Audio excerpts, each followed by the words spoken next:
Hello everybody, welcome to another ASFP Sparking Interest. We've had a couple of great interviews so far this year and we've got some good ones to come. But in the meantime, today I'm joined by Andrea White from Women Talking Fire. Now, Andrea was with us about 18 months ago to tell us about the development of Women Talking Fire. As some of you are aware, ASFP is an advocate of women in our industry. It was a decision we made a few years ago. It was a conscious decision to improve engagement between our member companies and the people that run those companies and the people they employ, to give them the opportunity to engage with organisations that meant that they could tap into probably over 50% of the available workforce in this country. And what I mean by workforce is I mean talent with skills and knowledge and experience that could possibly be overlooked for all sorts of the wrong reasons. So we do work with organisations that give our member companies the opportunity to engage with these organisations to improve their chance of tapping into talent pools that they would otherwise miss. And we continue to do that because we've been getting some great feedback on it. Andrea White, welcome to the ASFP. We're now in this permanent space. Everybody's commented on the backdrop. Your thoughts? Very creative, and I hear it's all your own work, Mike. Well, it wasn't. It was the team's work. Okay. I think I did do the spraying though. Well, it's beautiful spraying. Just because of the Very health impressive. and safety risk of Very spraying paint impressive. indoors. Looks absolutely fantastic. Very creative. Yes, and now for any members watching, it was very cheap. Value for money. Didn't cost a lot of money. The ASFP is value for money. Always, we're always a value added offering. So 18 months ago, you developed or you'd sort of created Women Talking Fire within your community. Yeah. It's probably worth telling people what your community is so that they understand, because you and I have known each other for quite a while now, so we understand each other. So, but for anyone watching, they might say, well, who is Andrea and what does she do herself? What's her day job? And why did she set up Women Talking Fire? Yeah, okay. I can answer those questions. So I am a fire engineer and I have my own consultancy, which is AW Fire. And I sit in my office and do fire engineering work, predominantly design work with small architectural practices. I've been in the industry for almost 25 years now. Background in consultancy, fire risk assessment, and also health and safety. But I now do predominantly fire engineering work. So that's who I am as a person. And during lockdown, I had some time to sit and think about what I wanted to do in terms of giving back, in terms of volunteering. And I thought, well, what might make a difference in my industry, in the fire safety industry, in our industry? And it occurred to me that when I looked back at the initial years of my career, I might have really valued some sort of opportunity to meet with other women, because it is still a male-dominated industry. Certainly amongst fire engineers, it's about 8% are women, which means 92% roughly are men. So we are the minority. And there really wasn't anything happening at that time specifically for women in fire safety. So I approached CABE, the Chartered Association of Building Engineers, and the IFE, the Institution of Fire Engineers. And with both of them, we set up a women's group. And that was great. But then a year ago, I really decided that it was probably it would probably be a good idea to actually go independent. So I left those two organisations with their women's groups, which is still running, and I established a community interest company. So it's a quasi charity and called it Women Talking Fire. and we are a networking support group for women and male allies in the industry. And to date, we've got just over 500 members. Yeah. So really going well. We're predominantly on LinkedIn, and we also we work with events, so some of the big expos, to provide speakers, so that we've got people that look like us on stage and hosting and being part of those events in a more visible way, speaking. And we're also very grateful to them, because in exchange they will then give us a stand, and that increases our profile. So we've got an opportunity to be sort of visible at those events. And then we'll also run our own events. So in November last year, we ran a technical conference as Women Talking Fire in Leeds, and we had about 100 attendees to that, which was a really successful event. Yeah. Great. And that's obviously, what you've been doing is something we've supported over the last sort of year or two. It's interesting that part of the strategy I wanted to develop over the last sort of 3 or 4 years was, and funnily enough, we had an event in Bristol on a couple of days ago, from us being here now, and the fire is still something that's a very, within all facets of, from design to engineering, procurement, construction, all the way through to signing it off, inspecting it, signing it off, an occupation. And there's a whole series of different groups. You mentioned the IFE. There's other organisations. I noticed that there's a sort of some new ones sort of popping up on LinkedIn, which are possibly more sort of consumer, sort of group orientated. Right. But it's quite interesting because we were talking the other day about defining where the ASFP sits with all of this. Because originally we had, we represented manufacturers of products and the installers of products, and then that migrated into working with the testers of products and systems and the certifiers of the same. And then over the last couple of years, we've progressed further up and down the sort of RIBA plan of work chain. So we're now engaged with architectural practices and individuals. So we've now got architects as members. We've got a good number of the principal contractors, and when I mean principal, I mean large principal contractors. The phrasing tier 1, tier 2, tier 3 is a bit confusing, because of course you normally see at some point at the beginning of every year the ranking of main contractors by and the measure, the KPI is value of work won. But there's always the same sort of 10 or 15, 20 organisations that feature. So we're talking about those. So we've now got some of those as members. So we're engaging and working with designers and the principal contractors. We've now got, we've got, and then the other side of the spectrum, so the core element of our traditional membership is, we have approved inspectors and local authority building controls engage with us to a much larger level, and facilities management organisations. And recently, I don't know if you saw on LinkedIn, because we always post on LinkedIn about a new member joining, but London Fire Brigade joined the ASFP. Right. Interesting. And so did Dubai Civil Defence Laboratories. All right. They're not connected in any way, by the way. They're just two examples of membership which aren't what you would normally expect to see traditionally for us. So it does mean we're growing, and our reach and our voice is growing. And that brings into play individuals that are from your world more.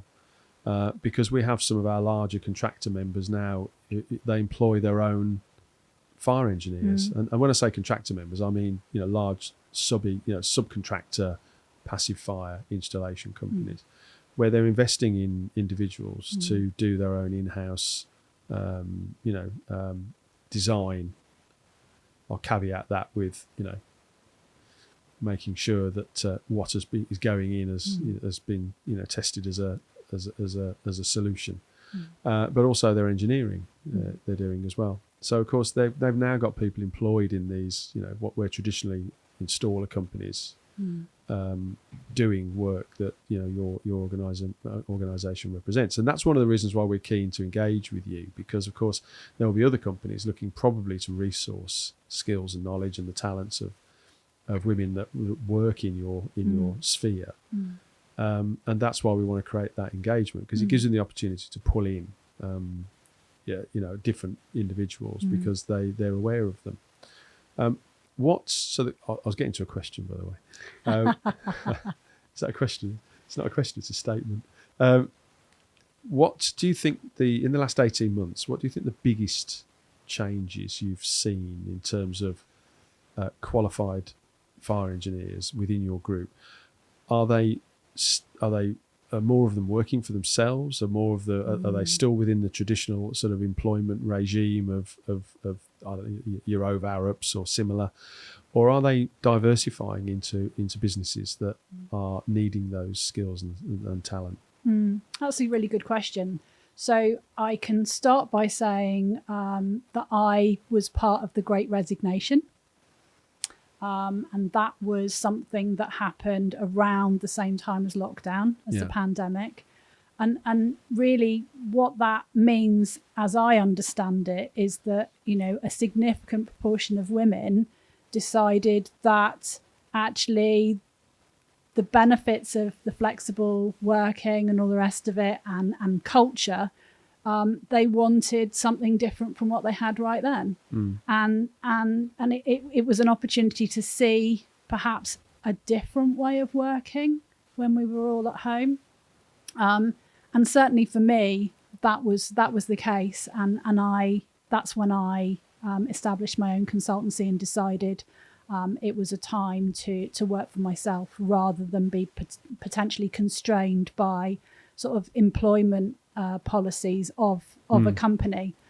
I think if I speak, having listened to a significant number of the members of Women Talking Fire, what I see is that perhaps there's a real opportunity for organisations if they can tap into what women want and need in terms of employment and in terms of sort of policies for flexible working or culture or, even down to things like psychological safety at work, just how people are treated in the workplace, and perhaps also what the values of the organisation are.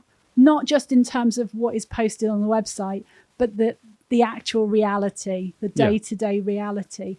And what I'm seeing is that, that there's a real gap there, that women are keen to find those organisations who are not just talking the talk, but are walking the walk. And I think, I would love to see companies that are doing that,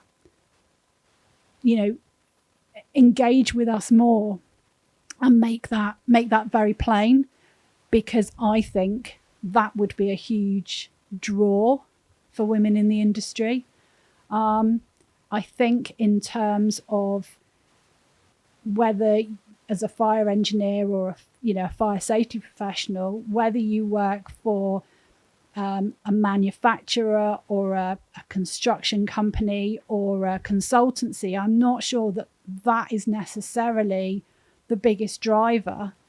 From what I'm seeing, the biggest driver, and it's not even pay, I would suggest to you, it's about culture and working policies. Because at the end of the day, we're all grateful that we have male partners who assist with childcare, but the fact remains the majority of childcare or caring in general is devoted to women. That's a national statistic. And so, if you're in that position, particularly if you're a single parent. I was a single parent. That has to factor into your daily life. I can't get away from that. We can't get away from that. And so, if the policies of the organisation jar with that, that makes it,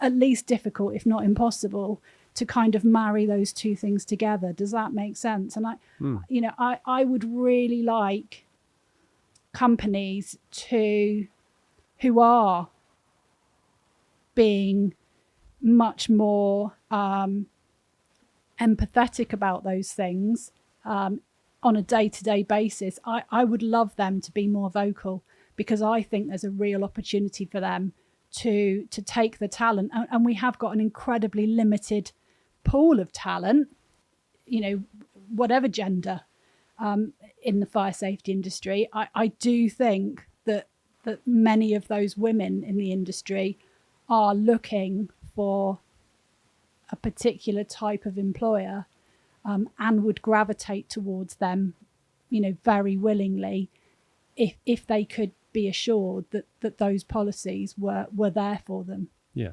And tradition, you're right. I mean, statistics you can't hide from those. Most children are brought up by the maternal as opposed to the paternal parent. We can argue, or people can argue, that there is, a broad range of how children are now brought up, but and we don't want to attract. We're not here talking to attract sort of comment from on these. These aren't necessarily our views. They are the general facts, I suppose. We recently, I moved into this role, and we recruited a role that was sort of not the same as my previous role, as that I was when I was here. So we now have an operations director who is Nadine Saxon, who had come from another, obviously, trade body. And with her, she brings all of that skills and knowledge and experience of HR. She's CIPD level 5, I think, which is, if for those of you who've never sat a CIPD or done CIPD courses, 5 is one up from 3 and one below 7. And if you really want to lose your sanity, do 7. So 5 is somewhere in between. So we have, we now have proper HR. And what I mean by proper HR is, sort of HR about the things that you're talking about. So we even have a menopause policy. Because guess what? Menopause is a natural occurrence in women, just like being pregnant and childbirth is. So why is it not represented in the same way? And I was talking to one particular member company who will remain absolutely nameless. And they said, well, we got HR a year ago and we never had problems until we had HR. I said, no, you did have problems. It's just that there was no one there to shine a light on it. Yes. So, it's one of those things, isn't it? You think there's not a problem, but actually there's no one there who's qualified to actually say that there is a problem. So for any potential employers of members of Women Talking Fire, and you were talking about women would gravitate to employers who would sort of transact the values that they would look at, sort of, working for a company on that basis.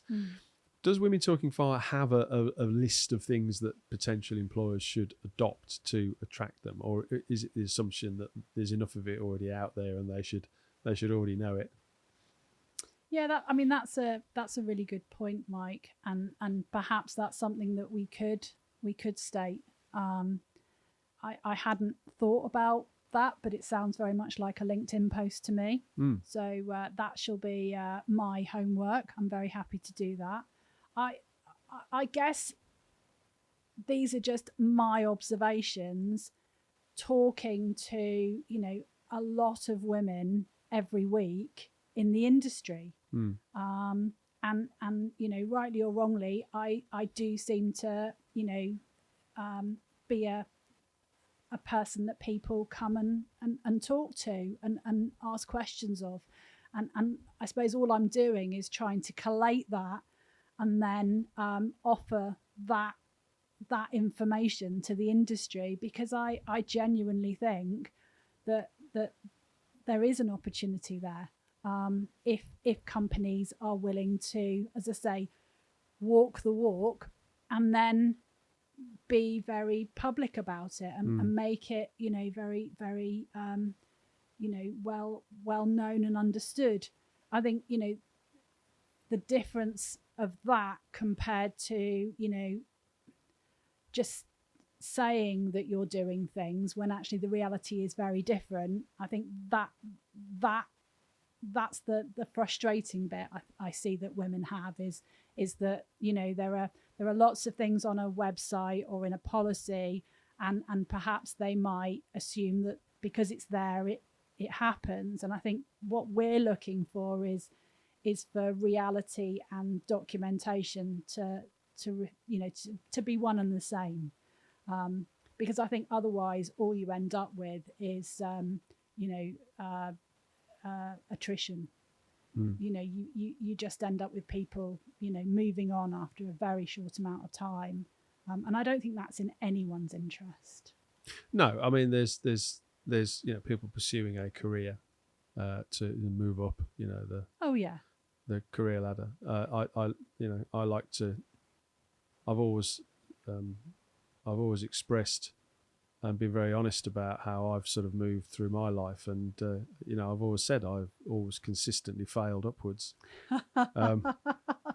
which is very true. None of us really know how we end up in these places and situations. Very few people have a design for life, and stick to it, and it absolutely follows the how they roadmap themselves at 18 until they get to 58 or 60 or something. So it is it's an interesting concept of how people choose to follow careers, but there's a difference between that and people moving on because cultures and environments aren't conducive with them. Just going off the holistic sort of stuff for a minute, because of course we are I suppose a technical trade association, so we do have to have a technical conversation. Let's have a technical conversation. So there's all sorts of challenges, and I must admit, and I mentioned this when I was stood behind yet another lectern on the other day. I really feel for our members, because not only have they got a business to run and all of the challenges that comes just running a business, but they have all of this other stuff that's coming in. And by the way, this is not a bleeding heart conversation about there's too many things for ASFP members to do based on all of the changes we've had to.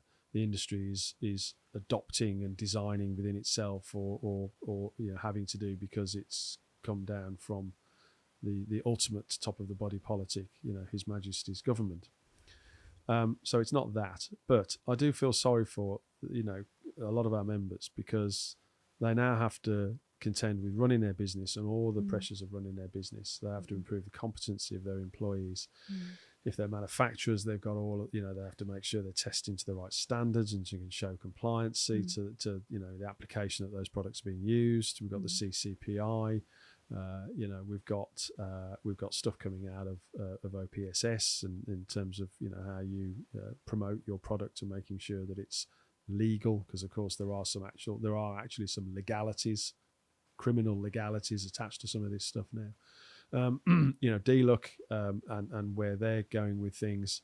So there's a whole series of pitfalls, and in fact, funnily enough, one of the team at ASFP did a presentation, and I can't remember what it was on, because believe it or not, I don't get involved in everything that goes on at the ASFP all of the time. But he had a snakes and ladders board.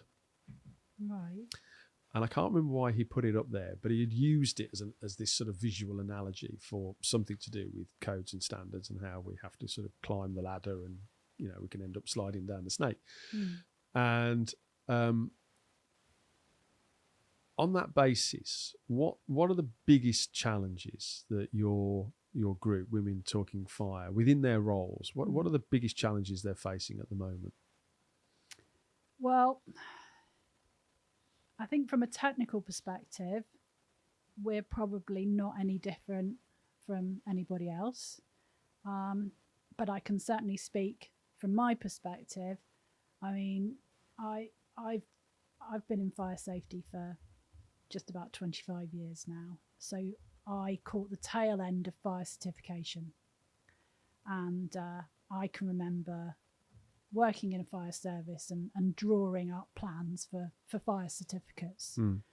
And of course, then we went to risk assessment, and then I went into fire engineering. And now, of course, we've got all the additional legislation that started to come in following the Grenfell Tower fire.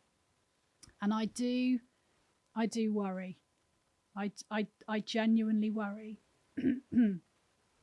I question how reasonable it is to expect individuals and organisations to comply with the amount of guidance, legislation, regulations, opinion papers, industry fact notes. I genuinely question whether we've got to a point where it just isn't possible to have that level of understanding of everything that's out there. And I do worry that is going to actually the additional regulations and legislation is actually not going to be helpful. It's actually going to be unhelpful, simply because we're in a state of overwhelm. And how can we possibly understand all of this? I mean, I act as an expert witness for the courts, predominantly at the moment in relation to cladding cases. And you know, I understand the level of forensic detail that someone like me, you know, goes to when there's a legal claim. And you know, every line is considered in a report. Every document is scrutinized, and when I say every document, you know, there could be thousands of documents in a legal case. And I just wonder whether it's realistic to expect people to have complied with everything we've got there right now. I think the other issue is around competence. We've obviously got the building safety regulator now. Yep. And you know, there are demands now for us to begin to be able to demonstrate competence. Personally, I've always seen the importance of that. So I'm in a very fortunate position that I can already demonstrate my competence. Of course. I'm an incorporated engineer through the IFE and a chartered building engineer through CABE, and I'm on a third-party accreditation scheme for fire risk assessment.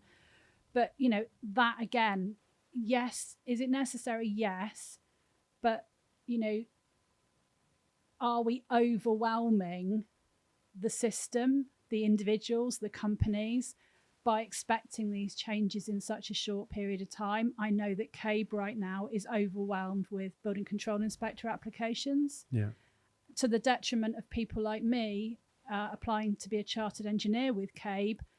Our applications are being sided for 6 months because there isn't enough volunteers to do everything, and building control inspectors have got a deadline. Yeah. So I understand what is trying to be achieved, but I do worry that actually what we're using is a sledgehammer to crack a nut. I'm not convinced that everything we're doing is actually going to take us more in the right direction. And I would also like to see, if we're going to demand competence in the industry, then I do think we need to ensure that everybody is viewed on the same playing field, and that includes regulators. Yeah. And the building safety regulator and fire services, they need to be demonstrating their competence just as much as we have to demonstrate to them Yes, of course. that we're competent. And that's an interesting thing, isn't it? Because if you're being effectively, to use a phrase, peer reviewed. Well, is it? Well, that's my point. Because if they can't demonstrate competency, then you wouldn't automatically then assume that they're your peer. It is a tricky one. I mean, you and I, you're aware of sort of the ASFP's trajectory with its competency pathway, with its competency framework and the register and training recognition. Yeah. And we're just in the process of launching the pass mark, which has for a company, has a certain criteria attached to it. So, and that captures other organisations' demonstrable elements. So for an ASFP member who's a manufacturer, they have to be you have to be an ASFP member, which means by virtue you have to be third party certified on the products that relate to your membership.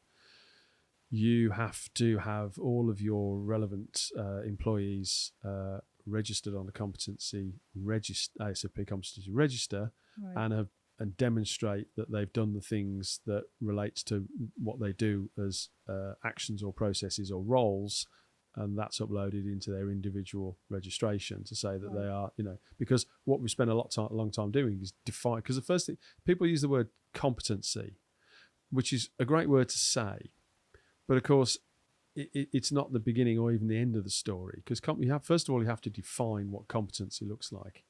Then you have to create a measure that wraps around that definition. Then you have to create the things you do to achieve it. And then, of course, and this is the most important thing, is you have to evidence it. And you have to evidence what you've achieved in relation to that structured curriculum that has come from the definition of what competency is in that particular thing that you do. And it has taken us the best part of 2 years, pretty much. I mean, in terms of fire stopping, we identified 179 different operations of fire stopping. Each one of those will demand that you do certain things, whether it's 3 CPDs that that we've assessed and audited and found that covers the elements of that particular operation that you do, or whether you have to go and sit an exam and get a qualification in something that's maybe slightly further up the managerial or responsibility chain. So it's a hard thing to do, because actually, what you're talking about in a lot of the realms of our industry never existed.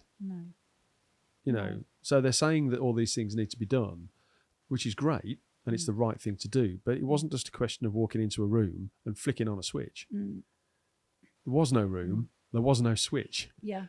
And that's been the challenge we've faced. But it is an interesting. It's an interesting route to go for most of our industry, that all of them need to demonstrate it. We're just going back to the manufacturer, so they have to demonstrate their employees' competency via the route I've just hopefully I've tried to, as eloquently as possible, qualify. But they also have to have their products CCPI listed.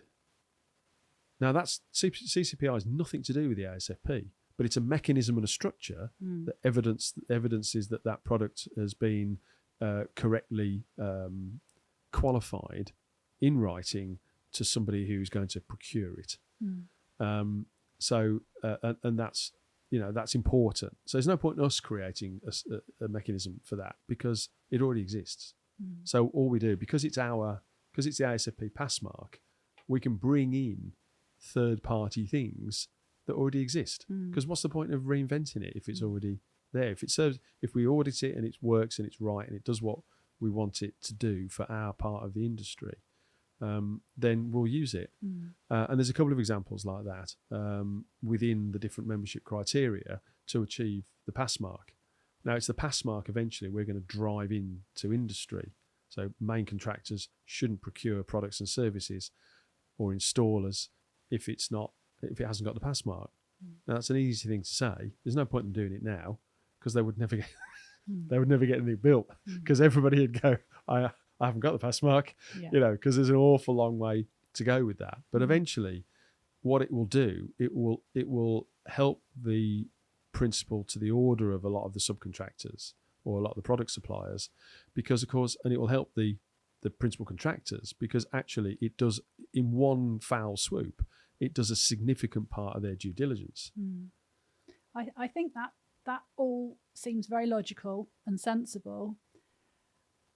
I think just understanding that, it does bring questions for me in terms of, do the end users, do the clients, do those procuring those services understand the extent? Because you can fill your email footer up with pretty little logos, I know, that actually you've paid some money for, but doesn't mean that you've not demonstrated anything. And Absolutely, at the other right. end of the scale, you could have a logo right next to it that actually you have to really, you're really tested. You've really demonstrated your competence.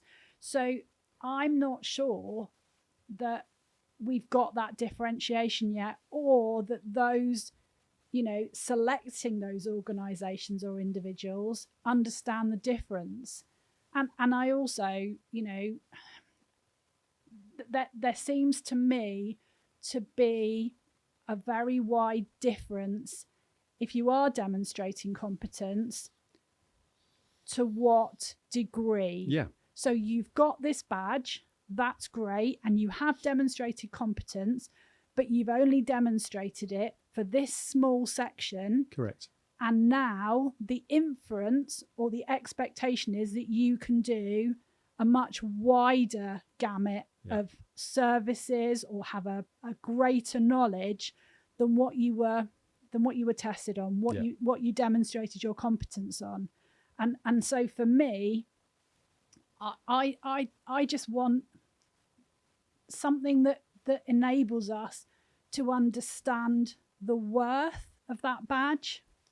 Does that make sense? No, yeah, absolutely. And the value of badges, yes, it's stickers on vans, isn't it?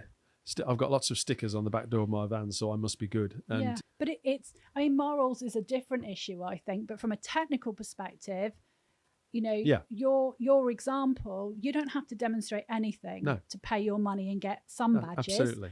Others, you have to pay, but in addition, you have to demonstrate your competence. Yes. And I think, I mean, for ASFP, for a company that joins ASFP, the prerequisite was always that they had to be a third-party certified company. Right. Now, third-party certification is great. So, all of the applicable members we have that fall into that category, because we have quite a broad range of membership, and some, if you're not manufacturers or installers, then you could be an associate or you could be an affiliate, and that's not necessarily applicable. But when that was put into the bylaws, which was a long time ago now, that was a massive step change, which created a differentiation between an ASFP member company and one that wasn't. But of course, what we've realised over the years is, of course, as good as third-party certification is, it is not a panacea. No. Therefore, we have to now add, the bar has to go higher. And like you with Women Talking Fire, you keep raising the bar amongst yourselves, and you help push everybody over the bar that's now higher. And people recognise the bar's gone up, therefore the value added proposition of people involved in that must be better. So it's an interesting place to sort of try and define what it is. And I don't know about you, but I'm of a certain age. I will keep going as long as people want me and my health allows. But the final outcome of all of this, I don't think you or I will probably ever see. No. I intend to be in the industry for another 20 years. Yeah. And I think you're right. I think, that there are things that we're putting in place now, today, that probably won't, have reached a conclusion in 20 years' time. Yeah, I agree. And for us, it's about you never, all the time people live in spaces or work in spaces, you're going to have fires for all sorts of reasons. You know, historically it was, you know, in the 70s it was smoking in bed and chip pan fires. Now it's electric scooters and, you know, stuff like that, you know, and electric cars. I'm not going to name them by brand because I don't want to get sued. But, you know, if things have got lithium batteries in, for whatever reason, things seem to have an uncanny habit of catching fire at the moment. We have an awful lot more electronics in our houses these days, which poses the same problem, but just with a different level of technology to your cigarette and nylon duvet cover or your aluminium saucepan with a couple of blocks of lard heating up in it. People, unfortunately, fires happen, and unfortunately, you know, people get people you know die or get hurt in fires. I don't think that is ever a possibility. That is never going to happen. The trick is to lower the frequency of major events happening, and lower the quantum of the people affected by that major event. And if we can achieve that, I think that is a success. Because the reality is rarely in life are there unicorn moments, and we're never going to stop fires in occupied spaces. No, and I think it would be unreasonable to have that as an objective. But I do think, much like we've identified this tension between Part L and insulation in buildings and perhaps Part B in terms of fire safety, I do think that, you know, we perhaps haven't learned from that, and that we're continuing that sort of almost siloed thinking for different parts of the building regulations in regard to things like you've mentioned, the lithium-ion batteries, you know, where we're putting car charging points, you know, putting them underneath blocks of flats or in underground car parks, where we're putting PV cells. And I was talking to an architect yesterday about a seafront location for a new development, and in order to comply with building regulations, they have to have a green roof and they have to have solar PV on the top of it, and they're going to do that right next to some seating for a cafe, so that the roof of this building is going to have seating for the cafe and solar PV cells and part sedum green roof. And I said, but, you know, we've got to be careful about thinking about our fire triangle here, because the green roof is potentially, you know, if it's not watered, is going to be fuel.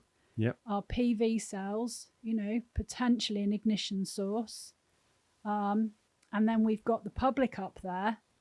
You know, what are they going to do in terms of ignition sources or damaging the PV cells? But, you know, those are for me Part B issues. But we have to have those additional aspects of that roof in order to comply with other building regulations, and I'm just not sure that we're joining things up at the moment. No, it's a bit like the old dichotomy of the thumb turn Euro cylinder on your PVC front door. The fire officer would say in it you should have a cylinder with a thumb turn. Yep. Police officer would say don't have a thumb turn because they can stick their hand through the letterbox and open the door. Yes. Have a key, but of course you lose the key, and if there's a fire you can't get out the front door, and your front door and your staircase is your primary means of escape in most domestic situations. Yes. So it is one of those sort of dichotomies of what's the greater level of risk. I suppose maybe the answer is you sleep with a chain with a front door key around your neck. Maybe that's one of the answers. Just going back to the sort of challenges of everything. Gateway 2, Gateway 3 has been implemented. We had some great conversations the other day in Bristol. It was generally considered that currently they've received no brand new applications for new builds to go through the gateways yet. Right. We sort of coined a phrase. It should be design, build, and get approved. Yeah. It shouldn't be build, design, and hope you get approved. Which is, clearly where some of the legacy issues come from. That on buildings at the moment. Yeah. How are members of Women Talking Fire? Are they seeing any of the outcomes of Gateway 2, probably more Gateway 2 being implemented yet? No, that's not something that I've heard members discuss. I mean, I'm aware of Gateway 1, and that has proved challenging. Yes. Even at the planning stage. So Gateway 1 is to do with planning. Yeah. And the BSR having an input. And interestingly, what I think we're seeing is that planners are unwilling to grant planning permission at that stage unless the BSR are happy. So it's the planner's legislation, but they're not willing to accept that a design is acceptable unless the BSR are happy.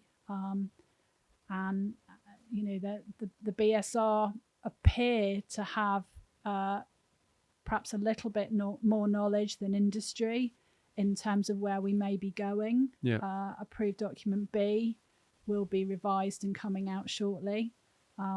If there are revisions, then there's going to be changes, and it seems to me as if maybe that's why we're not seeing those Gateway 2 and 3 submissions, simply because everybody's going, well, hang on a minute, let's wait and see, because we just don't know. I accept that it would be better if we could design what we want to build, agree the materials with which we're going to build it, and then build it.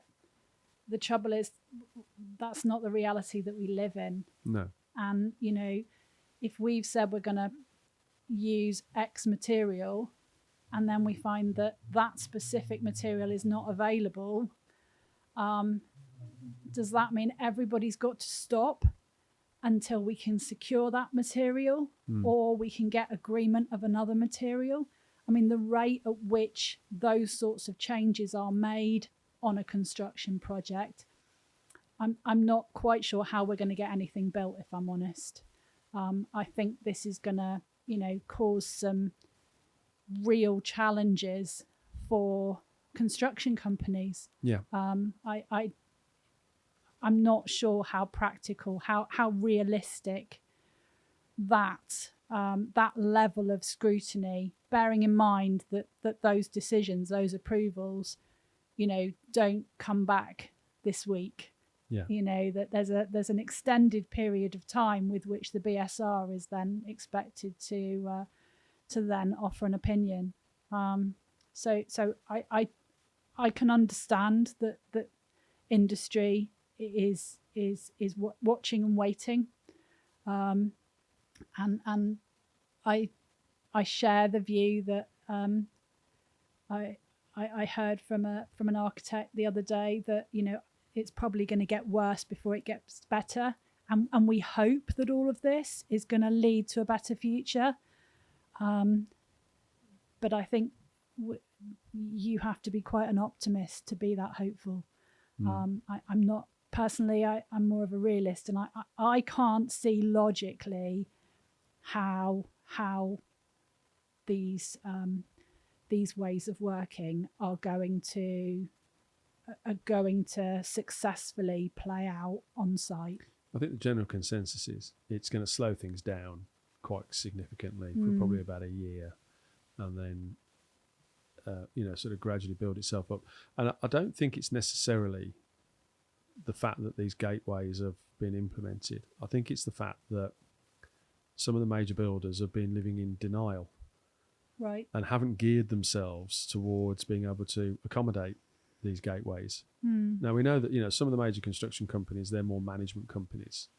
They employ everybody to do everything, and they are these sort of operational leads. And then you've got other main contractors who are more engineering companies. They have their own engineers, they have their own department for this, department for that, and they effectively are taking the initial drawings from the architect and engineering from that point and constructing from that point. And I think those types are probably better geared for doing it, because they have the infrastructure more in place. The ones that are more of a sort of administrative management companies that rely on pretty much everything from a third party, I think that they're the ones that are going to struggle a bit. But it's not like that we didn't know it was coming.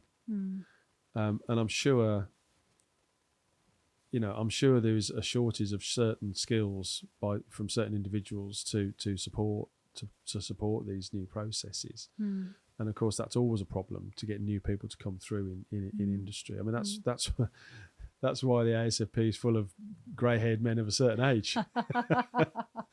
And I don't apologise for that either, because I'm one of them. And we encourage. We started the apprenticeship student free membership to catch them young. So hopefully that if they stay with us as they go through their career. But it is always a problem, and the other end of the spectrum, you've got certain very qualified, skilled, experienced people who are almost asking their employer to write them a blank check, and they'll fill it in when they decide how much they're going to charge them. So it's going, that in itself is a pressure. The required skills and knowledge and experience to be able to get these things through these gateways probably isn't there yet. And the other part of it is some organisations have been living in denial, and will only implement certain things when they absolutely have to. And in some ways, that's a bit of an indictment on our industry. We know we should do things and we don't do things. I mean, where have you heard? Where's the industry being accused of that before? So we should learn from these things. We should gear ourselves towards the things we know are coming down the tracks. I take your point, and when you say those words, I sort of see Dame Judith Hackett, because I know those are her words. She's been very vocal about saying that we should be doing the right thing. Yeah. And I don't disagree with that. I think that the challenge I have is that, as someone who is a member of at least 3 professional organisations, each one of which has a professional code of conduct. And I take those very seriously. I mean, they're all rather similar, but a code of conduct to me means something. And at that point, we're down to ethics, aren't we? Yeah. Are we taking on work that we are competent to do, that we believe we're competent to do, or not? Yeah. Are we doing due diligence on people before taking them on to do the work? Well, you tend, the cheaper they are, the less hard you look. Well, exactly, and I think that's a historical issue. Yeah, but I think that do the right thing is probably somewhat in contradiction to the profit side of things. And I think that's probably where we've got to go, is put more of a focus onto the do the right thing, the ethical side of things, than it being just about the bottom line. Yeah. And at the end of the day, we're in an industry that is life safety. And if we can't have ethics in our in our industry, then where can we have, or where do we need those ethics? So I think for me, it's we've got to be really focusing on aspects other than just the financial, the profitability, the money sides of things, that we have to ask some different other questions around competence, ethics, due diligence. And I think the point from you about bringing in new people, I'm very proud to have an 18-year-old who is about to join our industry. Great. And he's going to do a damn fine job. His passion for fire alarms is something to behold. And I think it's great that organisations like the ASFP are offering student membership for free. I think that's a really positive step forward. I have had some discussions over dinner time as to what courses, what's his plan. It doesn't have to be set in stone, but what direction are we planning to go on, and how would you be able to do that job competently? Yes. What tools do you need? What training courses, what experience, what mentoring do you need to be able to do that and to progress to wherever it is you want to go? And I think that student membership is a great thing. But equally, if we've got that expertise at the other end of the industry in terms of age, then what are we doing to make sure that we make best use of all that knowledge before it retires? I do think we've got to make sure that we capture all of that knowledge and pass it down. I'm not sure whether we're doing that to the degree that we potentially could. I would like to see qualifications,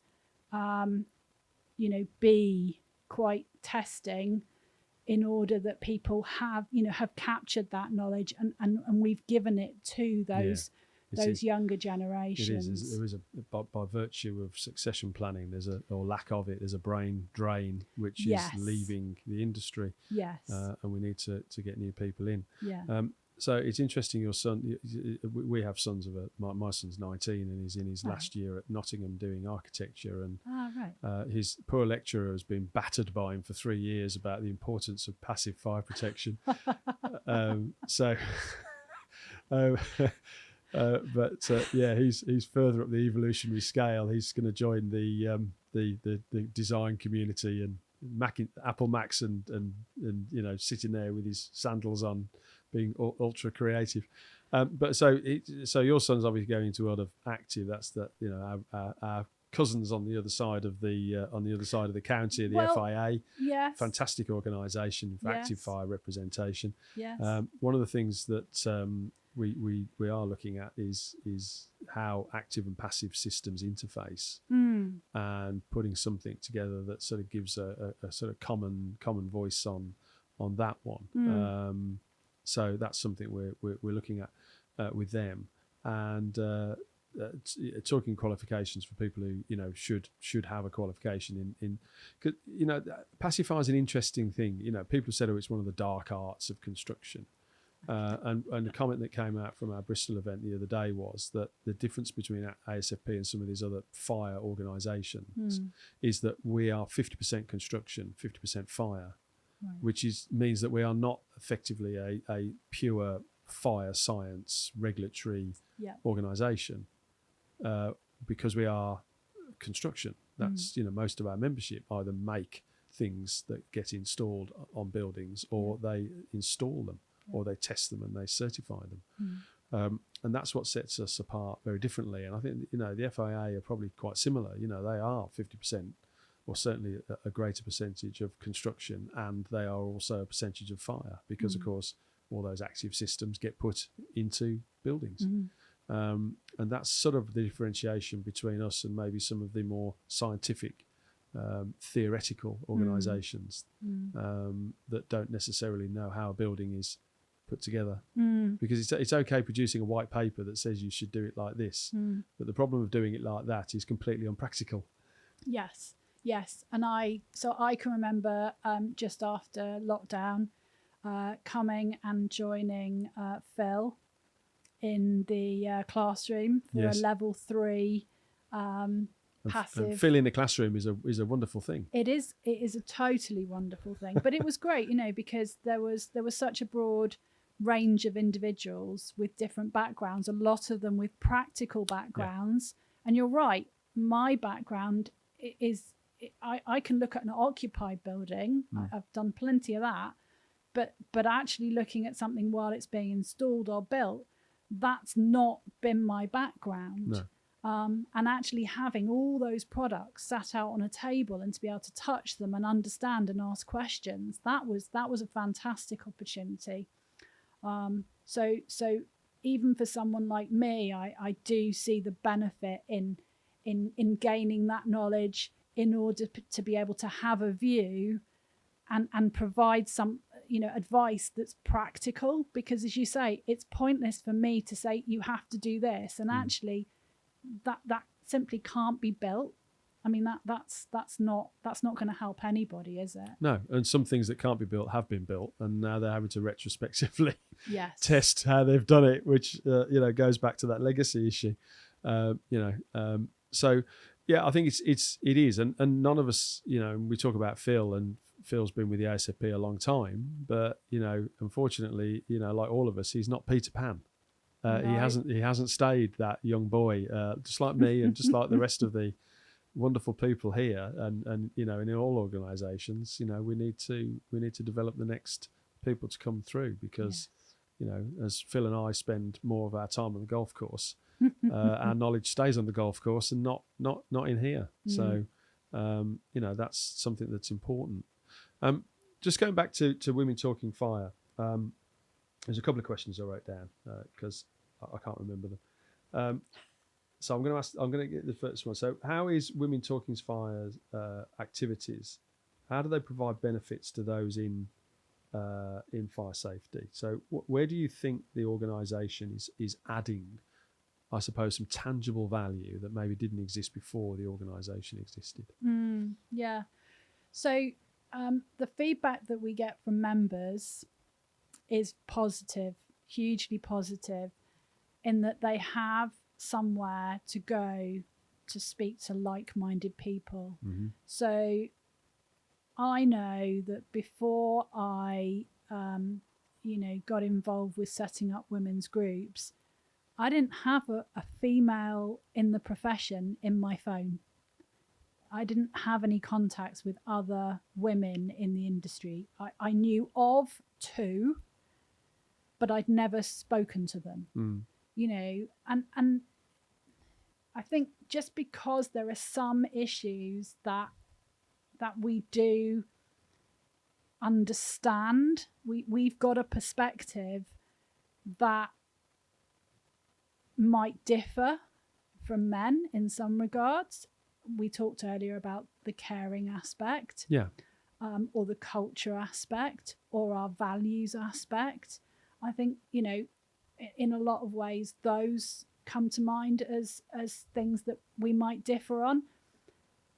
Just being able to bring women together and give them someone else to have that back and forth with, and to feel heard, and to know that it's not just you, and to hear how perhaps somebody else has overcome the issue that you've got, that is proving hugely beneficial. That's the feedback that we're getting from members.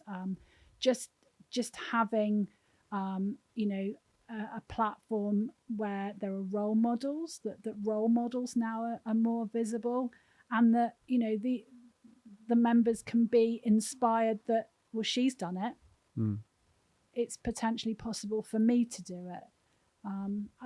yeah, I hadn't really appreciated the benefits that have happened. I hadn't appreciated, the benefits that people might gain from it, to the degree that they have. It's been it has been quite a humbling experience to see how well received the group has been. We really value having this group and having the opportunity to come together and have that. It's not just me, I'm not alone, and someone else to have a conversation with who gets it. Yeah. Yeah. So you were a guest at the ASFP Awards. I am. In last year. I was. And we were in that there London, near St Paul's Cathedral. Imagine trying to design and build that these days. We're a diverse bunch at the ASFP. Yes, you have all of the silver foxes, like myself, but you also have a lot of the younger people that work for the member companies there, and probably quite a lot of girls and ladies as well, and a couple of the award winners were winners this year. What do you think, like an organisation like ours, what do you think we should do? Because of course we're now very, our voice and our reach is huge compared to what it was 3 or 4 years ago. Yeah. We are probably one of the most visual organisations that you could find on Tinterweb. Yes. Without, you don't have to try too hard to find us. No, and I think that's a really good thing. You're only 2 clicks away from the ASFP. Yes. As somebody once said to me. How do you think we could improve things to align some of our values to Women Talking Fire's values? So that's a really good point. I think one of the things I really like is that your event days are sailing, aren't they? One of them is, yes. Yeah. We have been accused of being a bit elitist, but actually there is a reason for it, because although it's an ASFP event, once you're on the boat with your team, as in your fellow employees of that company, it almost becomes an internal team building event for that particular company employees. I think it's just the idea of sailing that sort of drew a little bit of attention. It's not elitist. I wear a pair of red wellies. How can that be elitist? And I'm really rubbish at sailing, although I used to do it a lot when I was a kid. Clearly things have moved on. But yeah, we do that, and we do other ones that aren't necessarily. We have a golf trophy in the cabinet downstairs, and the last time we did the golf day was 11 years ago. Right. And people keep talking to us about doing a golf day. It's not that I don't want to do it. It's just that we keep coming up with better ideas than a golf day, if that makes sense. Continue to come up with better ideas. So I can say that as a teenager, I played golf quite well, and that I trained with Hampshire girls. Yes. Playing golf. Golf does not interest me in the slightest. Yes. I was quite good at it, but it holds no interest for me. Yeah. And it's quite a long pursuit, isn't it? I mean, you're out there for 3.5, 4 hours. It's a good walk spoiled. It is. Or spoilt. Yes. Yes. I do play. Well, when I say I play golf, I have clubs and I turn up. Right. And then I proceed to increase the profits of golf ball manufacturers. Yes. Nice. Thereafter. Yes. I think for me, what I would really like to see is when organisations are doing these events, that we're considering everybody's perspective. Yeah. So, I personally don't necessarily want to drink. Yeah. Yeah, I don't drink. I don't mind if other people drink. The ASFP is a terrible organisation to join if you don't like drinking. but if you're sober in a room full of people who are not sober, it's not. If it's an event that is going to be impossible for someone who's perhaps caring to participate in, then just the numbers mean that that is going to proportionally exclude more women. Yes. So it's just about, how I suppose it's just the general question, are organisations asking all of their members the question, would you attend this? Because, there are some sorts of events that I wouldn't attend because I don't feel that they fit, I would fit in there. If it's an event that is going to be impossible for someone who's perhaps caring to participate in, then just the numbers mean that that is going to proportionally exclude more women. Yes. So it's just about, how I suppose it's just the general question, are organisations asking all of their members the question, would you attend this?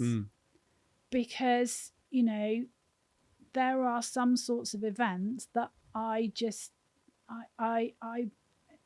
wouldn't attend because I don't feel that they fit, I would fit in there. Yeah. Does that make sense? No, absolutely. The regatta actually is an interesting one because last year CLM, one of the member companies, fielded an entire female team on the boat. Great. And I think they're going to do the same again this year, possibly. So it's an interesting thing, the regatta, because it's all very ASFP membership stuff at the beginning when we're having breakfast and coffees and getting ready to go on the boats. And then once you're out, it's very company, that company. Right. And then when we come off for tea and medals, it's all sort of ASFP again. Right. So it's quite an interesting concept. I mean, I think that sort of plays into this whole concept of diversity of thought. Yeah. And I think there's another opportunity for organisations if they look around their decision-making table, and whether that's their board or their managers, wherever they bring people together who make decisions, I think it would be a really great thing just to look around the table and see how diverse that group really is. Yeah. Because we know that different people have different perspectives.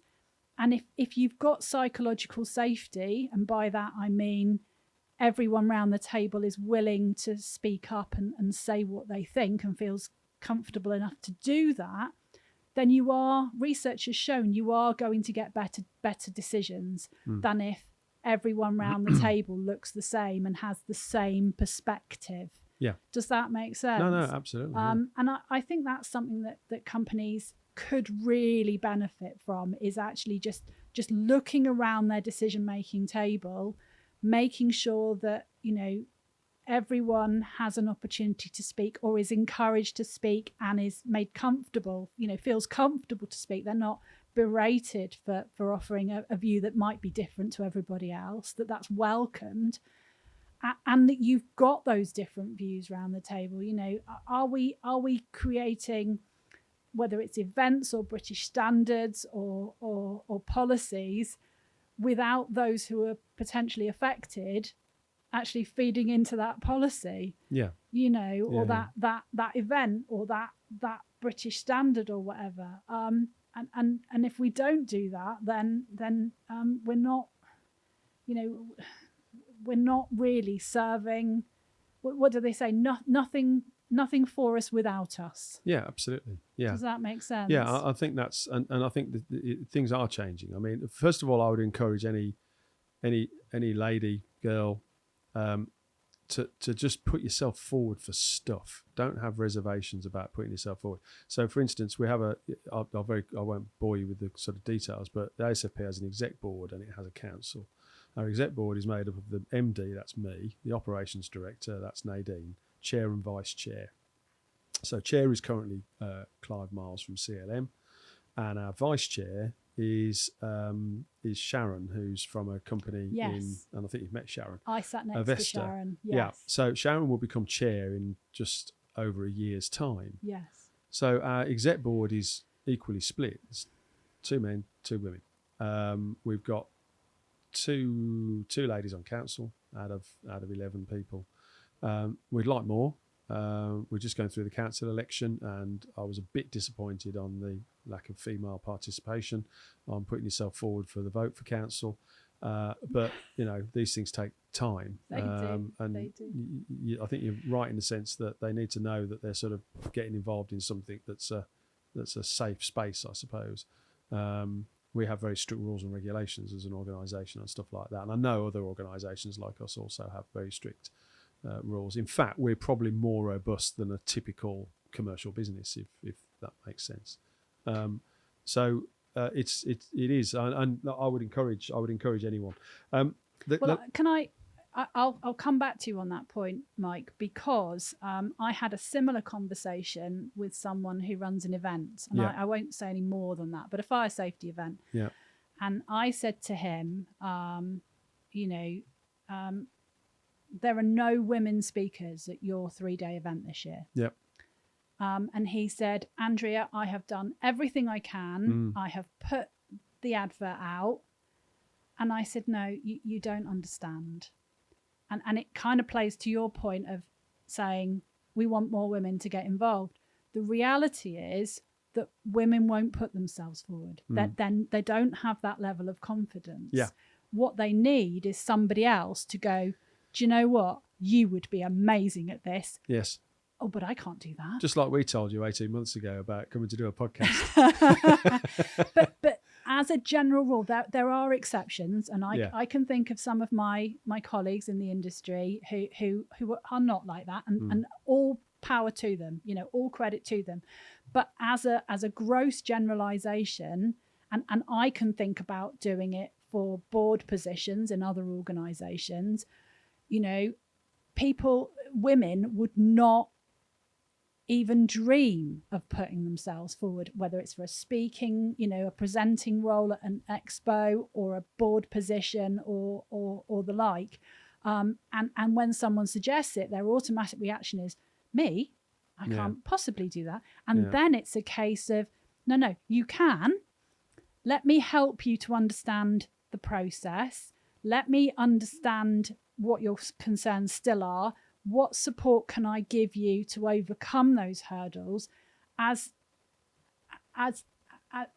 different as that is to perhaps the male perspective, that is the reality for, I would say, the vast majority of women. Yeah. And if we don't do that, I'll call it hand-holding, and that's not to be derogatory, but if we don't give that support, women don't do it. So I know that organisations are keen for more women and they would welcome more women to be involved. But my pushback to that is, okay, but we're starting from a different place. What is being offered to help us catch up, to help us make a successful application? Because that is a long way out of our wheelhouse. We're not confident, we're not assertive, we're not used to, it's daunting because I can see the makeup of the group now, and I might be the only woman coming in, or there might only be one other woman in there, or whatever. I do think it's great that organisations say we're keen to welcome more, but I genuinely think there has to be more to it than that. It has to be a proactive approach rather than just saying, well, we put an advert out and nobody applied. No. Yeah. I mean, you'd be pleased to hear that most of the operations and stuff run here are all women. So and they're a feisty bunch. Good. Which is great because I personally like to surround myself by powerful women. It makes me feel far more comfortable. But Mike, on that point, if that's the case, and I'm not saying it's not, but if that's the case, then you've created psychological safety. Yeah, absolutely. Yeah. But that's not necessarily the norm. No, I mean we things like things not going so well. I mean, if you push the envelope of what you do, you're going to fail at some point. Elon Musk will tell you that, multi-billion-pound rockets exploding 3 seconds after they took off is actually a learning experience. It's a very expensive one, but it's a learning experience. And the fear of failure here is doesn't really exist. We get things. I'll tell you what, if you want something cocking up, we can do it all by ourselves, perfectly well by ourselves. We don't need any help from anybody else. But what we do is we learn from it. So one of the sort of environments we have here is that fear of failure, as in there isn't. I mean, there's failure and there's failure. There's abject sort of negligence, which is slightly different to doing something that you'd not done before, and you have to go on a learning experience. But no, I mean, organisations like this tend to have quite holistic sort of nurturing cultures by virtue of what they are, and we keep that going. I'm just thinking of where we go to next. And you've been on a journey for about 18 months with this, and we've sort of we've worked together on it. Before we wrap this one up, what are your plans for the rest of this year? Yeah, so we are going to be at the fire safety event. Yeah. And I'm very pleased to say that the fire safety event are working with us this year, which is great. Yeah. So we're having a stand. We will be on the back wall at A129, I think, stand A129. And in return, we are speaking and hosting several discussions as part of the 3 days at the NEC in Birmingham. So that's a really good thing. We're doing that then at the end of April, beginning of May. And then in September, we're partnering with Cheshire Fire and Rescue Service. Mm-hmm. And they have kindly given us their training ground. That's the one just off the M6, isn't it? It's at Winsford. In Winsford, that's the one. And, I have been there. Have you? Yes, I did a CPD there once. Okay. Many years ago. Right. So they are going to run an operational firefighting awareness day for us, which means that individuals in the industry who don't have a firefighting background can actually come along. We're going to split up the 100 delegates into groups of maybe 20 or so, 15 or 20, and we're going to have various stations, and they can go and look at what gear is on a fire engine. What tools does a firefighter actually have on the job? How do you get water? What sort of protocols do firefighters use in order to fight a fire, whether it's high rise or we're going to do a big burn at the end of the day so that people can actually see fire and have potentially a better understanding, because there will be fire risk assessors, fire safety professionals, fire engineers, people in our industry who don't know quite how extreme fire can be. Yeah. And I think that's a really useful opportunity for people to understand how the measures that we put into buildings might actually have to work. So I'm really excited. I'm very grateful to Cheshire for doing that. That's on the 3rd of September this year, and we've got details on our website of that event, which is our website is very easy. It's womentalkingfire.co.uk. Simple. Absolutely. Can't get that wrong. It's the one name I won't get wrong today. And we'll be at fire safety as well, and we probably won't be too far away from each other. No, although you'll have a much bigger and plusher stand. I've seen your stand. It's pretty incredible. It has been said, but there is method behind the madness of how we present ourselves these days.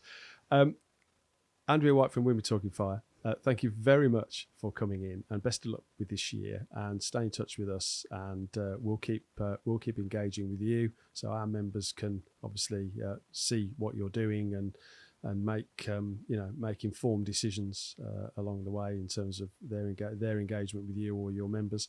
So best of luck with that. And of course, as always, we extend the open invite to come back and see us again. Come into our new little podcast studio here on the ASFP TV sofa. Yes, we finally do have a sofa. Whatever breakfast on BBC can do, we can do the same, although our budget is slightly less, I would imagine. So come in and see us again and let us know how you're getting on. So thanks for giving up your time today and coming in to see us and talk about where you're at and the challenges clearly we all and our industries face at the moment. It's I think we've agreed, even in 20 years, there's still going to be many things to do.